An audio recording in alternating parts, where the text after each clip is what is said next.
o que nós pretendemos com estas reflexões matinais é receber do nosso Pai amoroso a direção, o fundamento, os princípios, a base para uma vida cristã normal, para uma vida cristã de liberdade, onde possamos exercer o livre-arbítrio que Deus nos deu.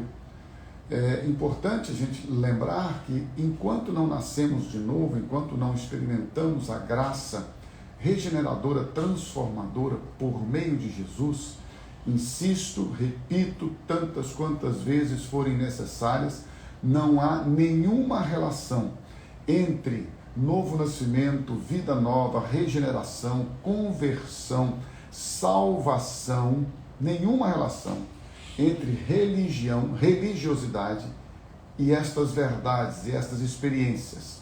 Nascer de novo, ter uma nova vida, ser convertido, ser regenerado, experimentar a salvação da nossa alma para a eternidade. Todas estas coisas estão relacionadas com Jesus. À luz das Escrituras Sagradas, segundo a Bíblia Sagrada, somente Jesus Cristo pode salvar o homem. Ele é o único Salvador. Não há outro nome pelo qual devamos ser salvos debaixo dos céus. E então você e eu, entendendo isto, podemos estabelecer uma divisão clara entre questões religiosas, que você e eu aqui somos os responsáveis por estudar e estabelecer os vínculos e a maneira como queremos lidar com esta questão religiosa e institucional, e como devemos e queremos experimentar a salvação, a libertação, a vida nova em Cristo Jesus. Porque o que vale de verdade para você e para mim, independente da nossa religião, é a salvação em Cristo Jesus. Gente, o tempo que nós passamos aqui, a vida que nós vivemos aqui, ela é breve, ela é rápida, ela constitui-se em anos cronológicos, onde você e eu contamos o tempo, temos um calendário. A proposta de Deus para a sua, para a minha, para a nossa vida e existência é a eternidade, onde não existe calendário, onde não existe tempo, onde não existe o cronos, esse cronômetro, não existe este tempo relacionado à eternidade. A eternidade é o sempre, é o todo. Então você e eu temos sido chamados, fomos predestinados. Aos que predestinou, a estes também chamou. Aos que chamou, a estes também justificou. Aos que justificou, a estes também glorificou. Nós fomos chamados, nós temos sido a cada dia por Deus convocados para experimentar uma linda, maravilhosa, graciosa, poderosa salvação por meio de Jesus. E essa salvação, ela muda o nosso ser, começando do nosso espírito. Deus nos dá um novo espírito, coloca em nós agora um novo espírito, coloca o Espírito Santo dele habitando com o nosso espírito, e somos feitos um só espírito agora com o Espírito de Deus. Isso faz com que você e eu tenhamos agora o controle, o fruto do Espírito, que constitui no seu caráter de amor, paz, longanimidade, benignidade, bondade, fé, mansidão, domínio próprio. E contra estas coisas não há lei, não há imposição. Por quê? Porque agora nós vivemos pela graça. E vivendo pela graça, vivemos conduzidos, vivemos direcionados pelo fruto do Espírito Santo. Então você imagina que agora o seu corpo passa a ser templo, habitação do Espírito Santo. O Espírito Santo habita dentro de você com o Pai e com o Filho. Então é o Pai, o Filho e o Espírito Santo habitando dentro de nós, trazendo a nós a capacidade, pelo seu caráter, pelo seu fruto, de termos a paz que excede todo o entendimento, de termos o amor, como diz a Bíblia, que está derramado nos nossos corações pelo Espírito Santo que nos foi dado. Então este amor é o amor que tudo sofre, tudo crê, tudo espera, tudo suporta. É o amor de Deus, trazendo e frutificando dentro de nós a paz. A paz, como eu já disse aqui, que nos leva a uma capacidade, que nos oferece a capacidade de que, além das circunstâncias, além dos sentimentos, além daquilo que nós vivemos emocionalmente, nossa paz possa ser renovada, que haja em nós a benignidade, a bondade, a longanimidade, a paciência, o domínio próprio. Então você veja que tudo isto Deus opera nas nossas vidas, porque é Ele quem realiza em nós, é Ele quem efetua em nós, tanto querer quanto realizar. Tudo manifestação, tudo isto é a manifestação, ou está na manifestação da graça, da superabundante graça de Deus. Agora, o que nós precisamos para experimentar estas verdades maravilhosas da salvação, da libertação, da vida nova e de um conduzir onde Deus, na regeneração, na conversão, nos dá um novo espírito. O espírito dele habita com o nosso espírito, faz-se um só com o nosso espírito. Nós temos a nossa alma, a nossa personalidade, onde Deus agora, pelo seu Espírito, vai trabalhar, vai moldar, vai aperfeiçoar. A nossa mente será levada agora a uma transformação. Sede transformados pela renovação do vosso entendimento. Então, Romanos, capítulo de número 12, se você puder, por gentileza, conferir na sua Bíblia, pode ser no seu smartphone, em qualquer equipamento que você tenha às mãos, ou a própria Bíblia. O apóstolo Paulo, Romanos capítulo 12, versículos 1 e 2.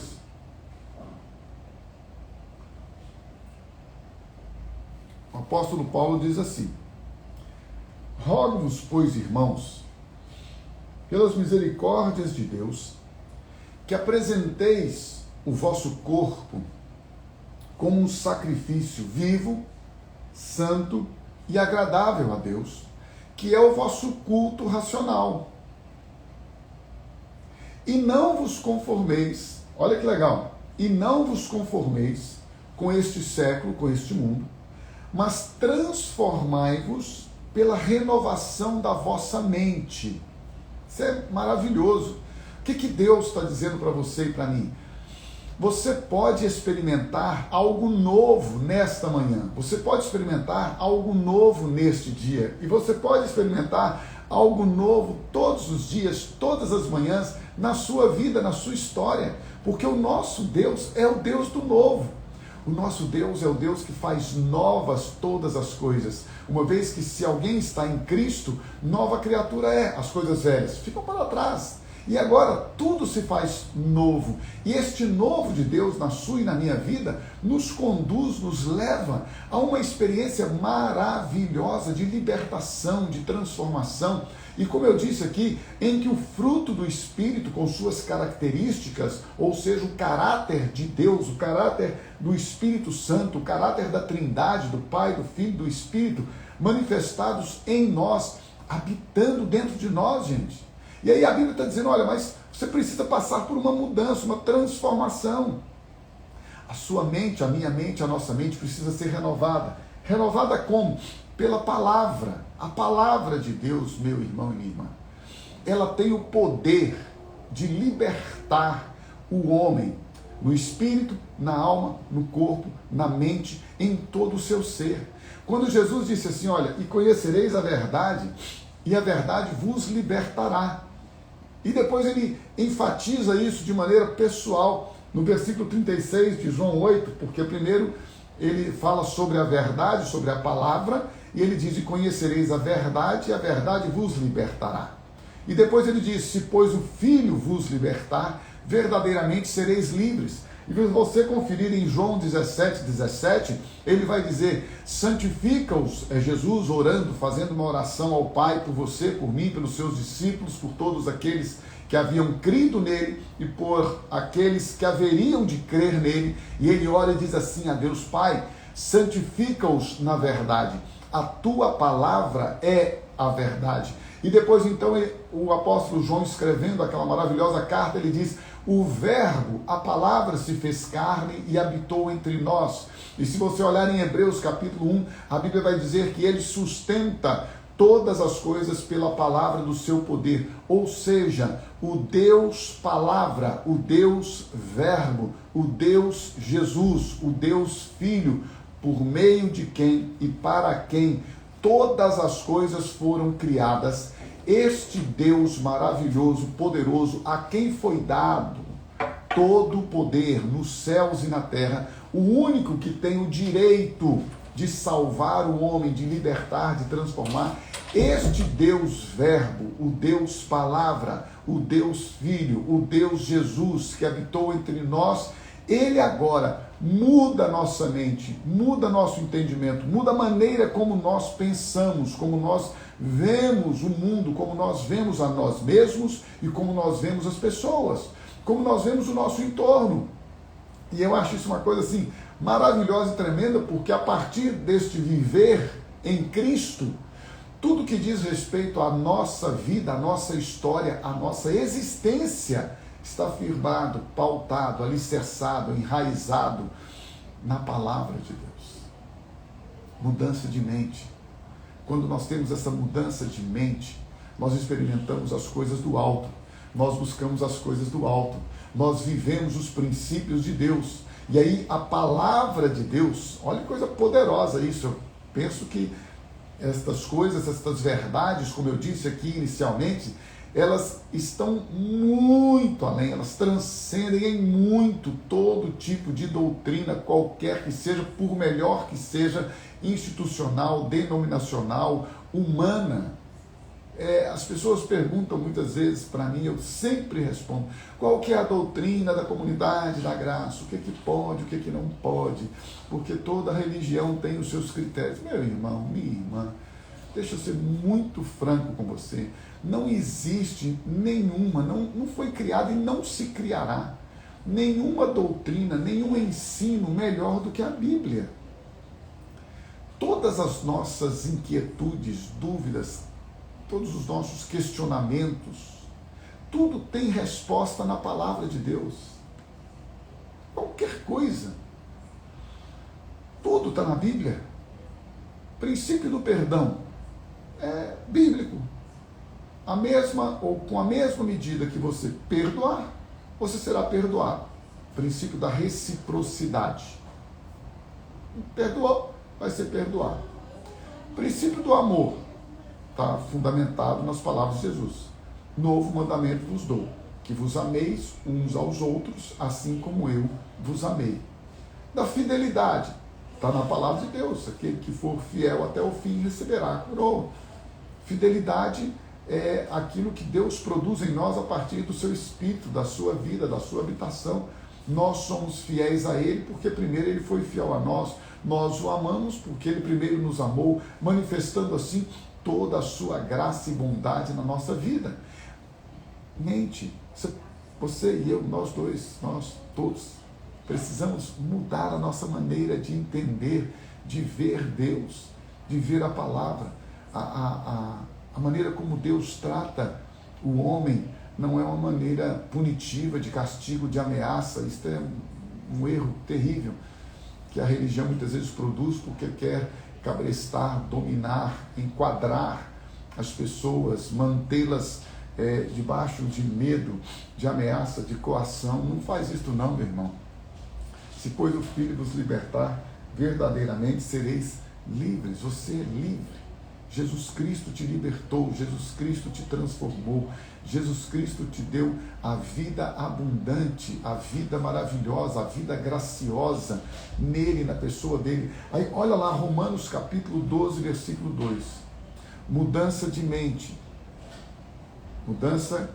de valores, de conceitos. Como que você se vê, como que você vê o seu próximo, como que você vê Deus. Porque tem gente que vê Deus na religião, vê Deus numa imagem, vê Deus num templo, reverencia um prédio, um local.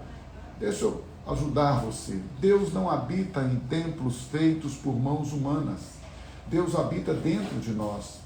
O templo de Deus, o templo do Espírito Santo, o templo onde Jesus habita, não é o templo que nós, você e eu construímos. Nós, da Comunidade da Graça, temos um prédio, Rua Eurito Orlando Bornese, número 25, Morada do Acampamento. É um prédio que nós construímos. Aquele prédio nós usamos para as nossas atividades, para as nossas reuniões. Mas Deus não habita em prédios. Deus não habita em obras feitas por mãos humanas. Deus habita dentro de nós. Deus mora, Deus vive, Deus reside. O endereço de Deus na terra é a sua vida. Quando você anda, Deus anda. Quando você se move, Deus se move. Quando você fala, Deus fala. Quando você vê, Deus vê. Quando você ouve, Deus ouve. Quando você respira, Deus respira, porque Ele é aquele que nos dá o fôlego de vida. Ele é o próprio fôlego de vida, a existência, a nossa própria vida, o nosso próprio ser. É Ele que habita em nós, dentro de nós, para manifestar a sua glória, a sua vida, o seu amor, a sua paz. Você e eu precisamos mudar o nosso entendimento. Nós não precisamos buscar Deus no céu, porque Deus está dentro de nós. Claro que Ele não deixa de estar no céu, meus amados. Claro, mas entenda isso. Deus está dentro de nós. Deus veio habitar dentro. Foi Jesus que prometeu. É que aí a gente fala que a gente é crente, mas não pratica a fé daquilo que a gente declara. Jesus falou, olha, eu e o Pai, aqueles que me amam, aqueles que obedecem os meus mandamentos, aqueles que buscam a obediência à minha palavra, eu e o Pai, nós viremos até Ele, faremos nele morada, nós vamos habitar dentro dele. Aí as pessoas perguntam para você e para mim, mas aonde Deus está? E aí a gente fica, né, com medo de falar que Deus está em nós, por causa do nosso, às vezes por causa do nosso mau testemunho, né? Aí a gente fala, Deus está no céu, Deus está na igreja, vamos lá na igreja domingo. Poxa, mas peraí, quer dizer que Deus, só, entre aspas, né, só vai me receber domingo lá na igreja? Lá no prédio? Deus fica lá? Então vamos lá hoje, quem sabe Ele está lá? Ou Ele só chega lá domingo para as reuniões? Não, Deus habita dentro de nós. Quando as pessoas perguntarem para você, onde está Deus? Você fala, está aqui dentro, está comigo, o que você quer saber? O que você quer com Ele? Fala comigo aqui que eu vou te ouvir e Ele vai te ouvir. Não que nós sejamos nenhum tipo de intercessores no sentido de salvar ninguém, mas a presença de Deus em nós deve ser manifestada pelo amor dele, não só por nós, mas para que as pessoas experimentem a vida e o amor e a paz dele através de nós. Sim, na pregação do Evangelho, no testemunho da fé. É como eu disse e tenho dito sempre, eu nunca vou questionar as pessoas que não creem na Bíblia. Eu nunca vou questionar no sentido de estabelecer juízo ou condenação sobre elas. Eu tenho 32, 33 anos que eu estou seguindo os princípios da palavra de Deus e cada dia isso fortalece a minha fé, porque a minha experiência pode não ser a dos outros, eu tenho que respeitar, mas a minha experiência é que cada dia a palavra de Deus se torna mais real, mais praticável, mais experimentável. Cada dia a palavra de Deus se torna mais viva, mais eficaz. Cada dia eu experimento mais a revelação da palavra, o poder da sua existência no seu ser em mim. E isto faz com que eu tenha na minha vida, pelo menos até esse presente momento, a convicção, a certeza de que eu estou no caminho, em que tudo aquilo que Deus está dizendo, Ele está cumprindo, Ele está fazendo, porque a própria Bíblia diz em Filipenses 1,6, que aquele que em vós começou a boa obra, há de aperfeiçoá-la, que eu devo crescer na graça e no conhecimento do Senhor Jesus, que a paz de Deus que excede todo o entendimento vai guardar no meu coração os meus sentimentos em Cristo Jesus. Eu tenho experimentado isso todos os dias na minha vida, diante das circunstâncias da minha alma, das minhas emoções, do meu ser, da minha fragilidade, da minha humanidade, e então eu posso testemunhar. Eu posso chegar aqui para você e dar o testemunho e dizer, tudo aquilo que está na Bíblia, pelo menos tudo aquilo que eu tenho experimentado, vivenciado a cada dia é real. Eu não estou vivendo somente de uma pseudo-fé. Eu não estou vivendo somente de algo que eu diga assim, não, porque está na Bíblia. Não, está na Bíblia e eu tenho experimentado. Eu passo por momentos de tribulações, de angústia, de ansiedade, de crises, de inquietudes, de incertezas, de inseguranças. Sim, eu passo. Fico enfermo, eu fico às vezes fraco, mas eu tenho visto que o poder de Deus e a sua graça em minha vida me renovam, me sustentam, me dão ânimo, me trazem paz, me trazem esperança, perseverança, convicção e a certeza de que Ele está no controle de todas as coisas e por isso, como diz Romanos 12:2, quando eu não me conformo com este mundo, quando eu não me conformo com os princípios deste mundo, quando eu não me conformo com os pensamentos deste mundo, com os critérios, com os conceitos, com os valores deste mundo, mas tenho a minha vida transformada, mas transformai-vos, ou sede transformados, como diz outra tradução, pela renovação da vossa mente, mente renovada. Você percebe, irmãos? Eu ganhei um livro de aniversário do Marcinho, nosso querido pastor Márcio, do C.S. Lewis. Estou começando a ler Cristianismo Puro e Simples. E olha que legal, que coisa. Isso aqui para mim, irmãos, é essencial na vida cristã. E Lewis, quando foi compilar este livro é fruto de vários momentos que ele viveu, de pregações que ele fez na rádio, e ele compila tudo isso, primeiro em 3 módulos, depois ele vai trazer para este livro. E olha que legal, ele fala que muitas coisas, porque este livro foi escrito 10 anos depois daquilo que ele tinha feito lá, daquelas pregações, ministrações, e aí 10 anos depois eu fiquei tão feliz, porque eu tenho tomado isso na minha vida. Eu vou falar daqui a pouco o que é. Mas 10 anos depois ele escreve na introdução deste livro, e ele diz o seguinte: muitas coisas eu mudei, porque nos últimos 10 anos eu cresci, eu tive um novo entendimento. A mente renovada, ela está sempre crescendo, sempre evoluindo. Olha que legal. Ele pegou tudo aquilo, a essência, a base, o fundamento está ali. Mas Deus acrescentou, num período de 10 anos, revelações, experiências, coisas novas. E aí ele ajusta tudo aquilo para escrever. E provavelmente, passados 10 anos, se ele estivesse ainda vivo, escrevendo este livro, ele ajustaria algumas coisas. Por quê, meu irmão, minha irmã? Porque a vida cristã, ela evolui, ela cresce, à medida que a sua mente vai sendo transformada. Olha aqui, ó.